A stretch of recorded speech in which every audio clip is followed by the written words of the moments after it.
On September 19, 1991, two hikers in the Ötzi Alps, on the border between Austria and Italy, stumbled onto a body frozen into a glacier at over 10,000 feet.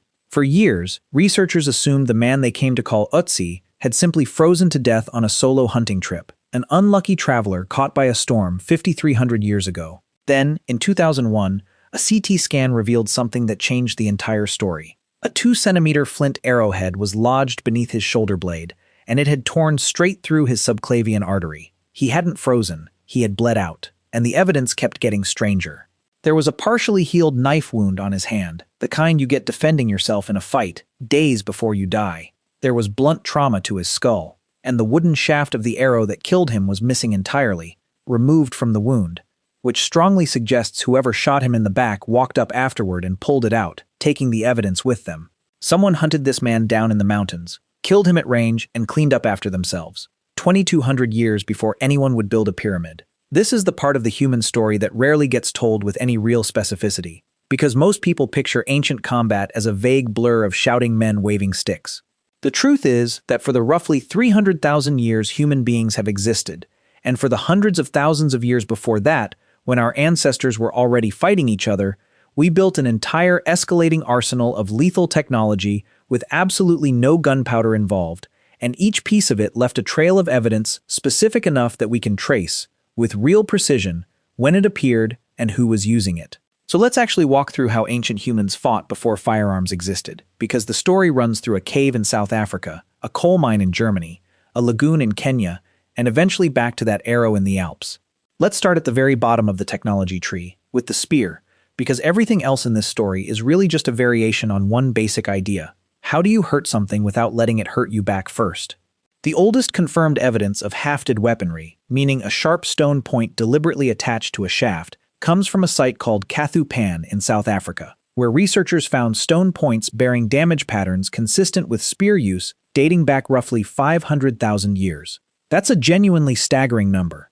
It means the basic concept of combining a handle with a point, the same principle underlying every spear, arrow, and sword that would ever follow, predates our own species.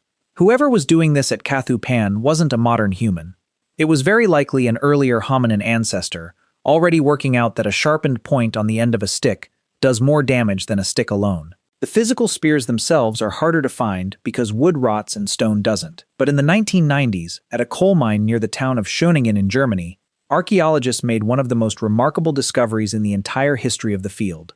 Preserved in oxygen-poor, waterlogged sediment were 9 complete wooden spears and a scattering of other worked wooden tools, dated to somewhere around 300,000 years old.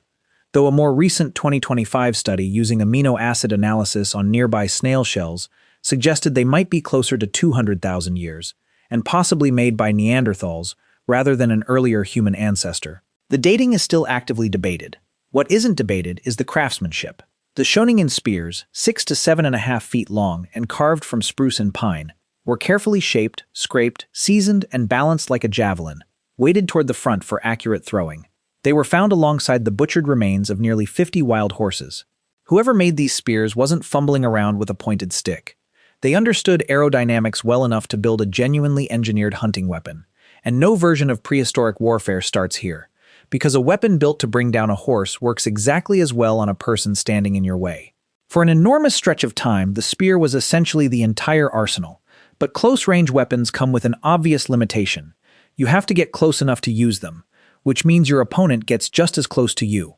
The next major leap in this story is entirely about solving that problem, about creating distance between the person doing the hurting and the person being hurt. The evidence for that leap comes from a rock shelter in KwaZulu-Natal, South Africa, called Sibudu Cave. Sibudu has produced some of the single most important finds in the study of ancient weaponry anywhere on Earth. Among small stone points recovered from the site, researchers identified a specific class of tiny, lightweight points, too small and too finely made to function as spear tips, but exactly the right size and weight to serve as arrowheads. Detailed impact fracture analysis dated this evidence to roughly 64,000 years ago. Even more remarkably, researchers also recovered an actual bone arrow point from Sibudu, dated to approximately 61,700 years old, and CT scanning of that specific point revealed both heat damage and impact damage consistent with having been shot into an animal and later discarded into a hearth. That combination, A purpose-built lightweight point plus direct physical evidence of impact is about as close to a smoking gun as prehistoric archaeology ever gets. It means that by roughly 64,000 years ago, someone in southern Africa had already invented the bow and arrow, a weapon that let a hunter, or a fighter, kill from a genuine distance for the first time in the history of the planet. The bow and arrow are widely considered one of the clearest markers of advanced cognitive planning in the archaeological record, because, unlike a spear, which is a single object, a functioning bow and arrow system requires several separately engineered components working together. You need a flexible bow stave under tension. You need a string. You need arrow shafts straight enough to fly true. You need small stone or bone points hafted on with adhesive and binding. And you need the understanding that all of these pieces, made separately, combine into something none of them can do alone. That's not a lucky discovery. That's a designed system. While the bow was solving the distance problem with tension and release, a parallel invention was solving a version of the same problem using leverage instead. The spear thrower, more commonly known by its Aztec name, the atlatl, is a simple handheld stick with a hook or socket at one end that holds the base of a separate throwing dart. By extending the effective length of the thrower's arm, an atlatl allows a dart to be launched considerably faster and farther than an unaided human arm could manage on its own, with some estimates putting atlatl-launched darts at nearly double the velocity of a hand-thrown spear. The oldest confirmed physical examples, ornately carved hooks made from reindeer antler, come from Upper Paleolithic sites in France, including one from Combe-Saunière dated to roughly 17,500 years ago.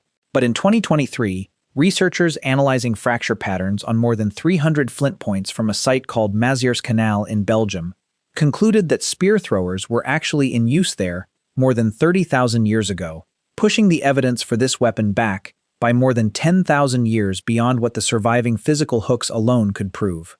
The atlatl went on to have a genuinely global career. It shows up independently across Europe, the Americas, Australia, and Asia, and the Aztecs later elevated it into a weapon of real battlefield consequence, launching darts capable of punching through the metal armor of invading Spanish conquistadors thousands of years after its invention.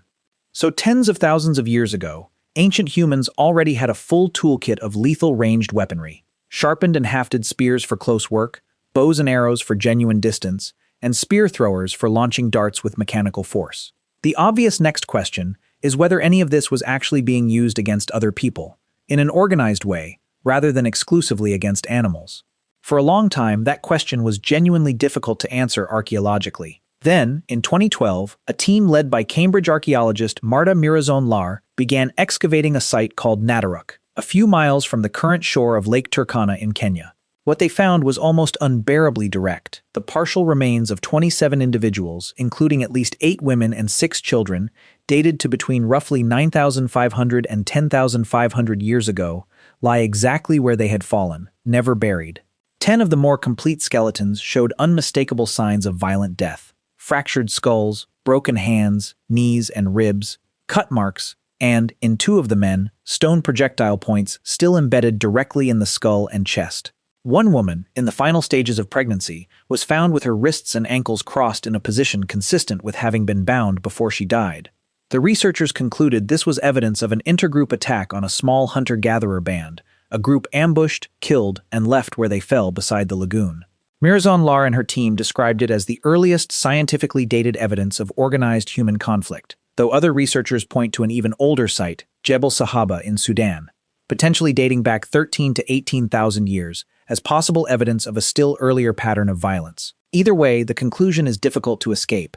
Ancient humans weren't only pointing this arsenal of spears, bows, and thrown darts at animals.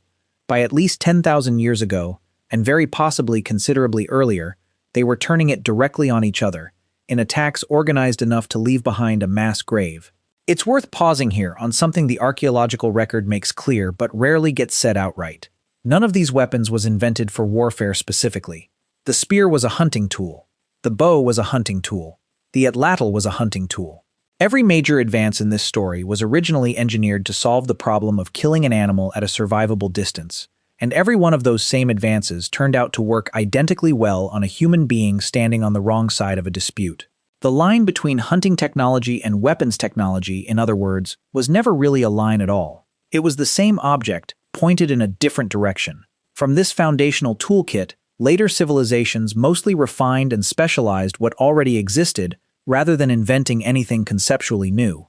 Bronze Age societies across the Near East and the Mediterranean developed cast bronze swords and daggers, giving close combat a slashing and stabbing edge that stone tools couldn't match, and paired them with bronze-tipped spears used in tight, coordinated formations. The sling, a simple leather or woven pouch used to hurl a stone or shaped lead projectile with tremendous force, was in wide use across the ancient world by the Bronze Age, cheap enough for almost anyone to make, and skilled enough in trained hands to be genuinely lethal at range. Immortalized centuries later in the biblical account of David felling Goliath with a single stone strike to the head. The composite bow, built by laminating layers of wood, horn, and sinew together under tension, allowed steppe cultures like the Scythians, and later the Mongols, to build shorter, more powerful bows that could be fired accurately from horseback, a combination of mobility and firepower that would dominate warfare across Central Asia for centuries. Iron eventually replaced bronze for the same reason bronze had replaced stone. It held a sharper edge, it was more available in most regions, and it could be mass-produced once smiths worked out how to smelt and forge it reliably.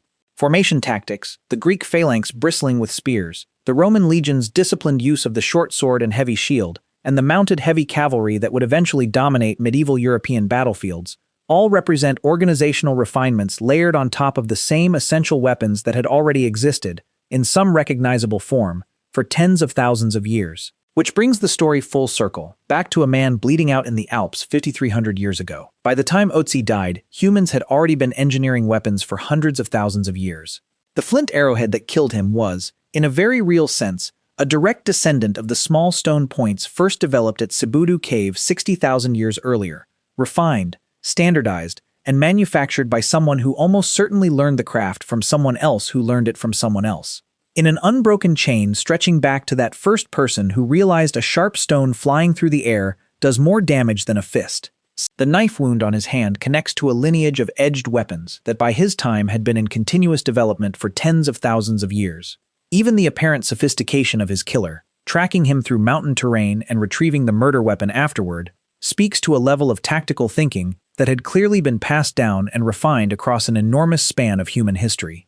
Every weapon in this story solved a specific, narrow problem that the version before it hadn't solved. The hafted spear at Cathu Pan solved the problem of a stick that couldn't puncture. The engineered throwing spears at Shoningen solved the problem of accuracy and balance at a distance. The bow at Sibudu solved the problem of needing to be close enough to throw at all. The atlatl solved the same distance problem through an entirely different mechanism, leverage instead of tension. None of it happened as a single flash of genius. It happened the way almost all of human technology happens, as an enormous, patient accumulation of small improvements, each one addressing a specific failure of whatever came before it, carried forward by hunters, then fighters, then entire civilizations, across a span of time so long that the earliest spear users at Cathu Pan are separated from Ötzi by roughly the same amount of time that separates Ötzi from you. Long before gunpowder was ever mixed by accident in a Chinese alchemy lab, humans had already spent nearly 500,000 years methodically working out every fundamental way one person could kill another at a distance. The gun, when it eventually arrived, wasn't really a new idea. It was simply the next specific improvement in a chain that had already been running, one careful refinement at a time, since the very first sharpened stick.